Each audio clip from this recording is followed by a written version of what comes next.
کراکٹوا، جسے کرکٹاؤ بھی کہتے ہیں، ایک آتش فشانی جزیرہ ہے جو انڈونیشیا کے جزیروں جاوا اور سماٹرا کے درمیان آبنائے سنڈا میں واقع ہے۔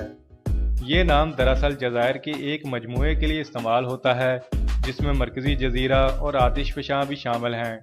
تاریخ کے مطابق یہ آتش فشاں بڑے پیمانے پر بار بار پھٹتا رہا اور اس کے نتائج تباہ کن نکلتے رہے۔ اس کی سب سے مشہور آتش فشانی سرگرمی 1883 میں 26 اور 27 اگست کی تاریخوں میں دیکھی گئی، جو بڑے بڑے دھماکوں کا ایک سلسلہ تھی۔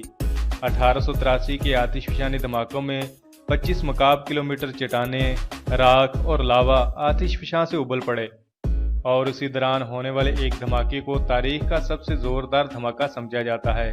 اس طوفانی دھماکے کی آواز آسٹریلیا کے شہر پرتھ میں بھی سنی گئی، جو تقریباً 3100 کلومیٹر کے فاصلے پر ہے، اور موریشیس کے قریب روڈریگس نامی جزیرے میں بھی سنی گئی، جو 4800 کلومیٹر کے فاصلے پر ہے۔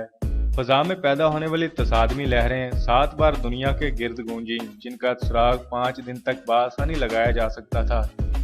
سرکاری اعداد و شمار کے مطابق کراکاٹوا کے آس پاس 165 قصبے اور گاؤں مکمل تباہ ہو گئے، جبکہ 132 کو زبردست نقصان پہنچا۔ آتش فشانی دھماکے سے 36,417 افراد ہلاک اور ہزاروں زخمی ہوئے۔ ان میں زیادہ تعداد دھماکے سے اٹھنے والی طوفانی سمندری لہروں سے متاثر ہونے والوں کی تھی۔ آتش فشانی دھماکے نے کراکاٹوا کا 2/3 جزیرہ بالکل ختم کر دیا، تاہم 1927 کے بعد سے ہونے والی آتش فشانی سرگرمی سے جو لاوا باہر آیا، اس سے پرانے مقام پر ایک نیا جزیرہ بن گیا۔ انڈونیشیا کے لوگ اسے اینک کراکاٹوا یعنی کراکاٹوا کا بچہ کہتے ہیں۔ 1883 کے آتش فشانی دھماکوں سے پہلے کراکاٹوا 3 بڑے جزائر کا مجموعہ تھا، جن میں لینگ، جو اب رکاٹا کہلاتا ہے، ورلاٹن، جو اب سرٹنگ کہلاتا ہے، جو ایک پرانی آتش فشانی سرگرمی کے لاوے سے بنا تھا، اور تیسرا خود کراکاٹوا شامل تھے، جو 9 کلومیٹر لمبا اور 5 کلومیٹر چوڑا ایک جزیرہ تھا۔ اس کے قریب درختوں سے ڈھکا خشکی کا ایک ٹکڑا جس کا نام پولشے ہڈ تھا، اور بہت سی چٹانیں تھیں جو کراکاٹوا اور لاٹن کے درمیان واقع تھیں۔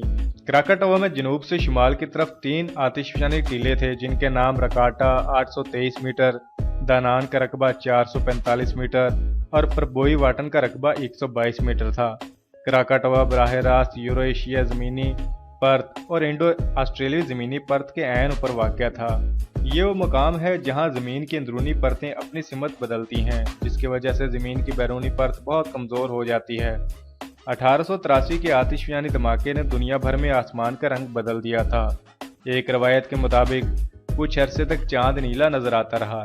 اس سلسلے میں ناروے کے مصور ایڈورڈ منچ کی تصویر دی سکریم یعنی چیخ کا حوالہ بھی دیا گیا، جو اس نے 1893 میں بنائی تھی۔ اس تصویر میں آسمان کو سرخ، نارنجی اور گہرے نیلے رنگوں سے ظاہر کیا گیا۔ خود مصور کے الفاظ ہیں: اچانک آسمان لال ہو گیا، میں خوف سے کانپنے لگا اور مجھے یوں محسوس ہوا کہ ایک لافانی چیخ فطرت کی ہر ایک شے میں سے گزر رہی ہے۔ ایک خیال کے مطابق یہ 1883 کے آتش فشانی واقعے کی طرف اشارہ ہے۔ یہ آتش فشاں اب بھی متحرک ہے اور اکتوبر نومبر 2007 میں بھی اس میں سے گرم گیس، چٹانی ٹکڑے اور لاوا نکلتے دیکھا گیا ہے۔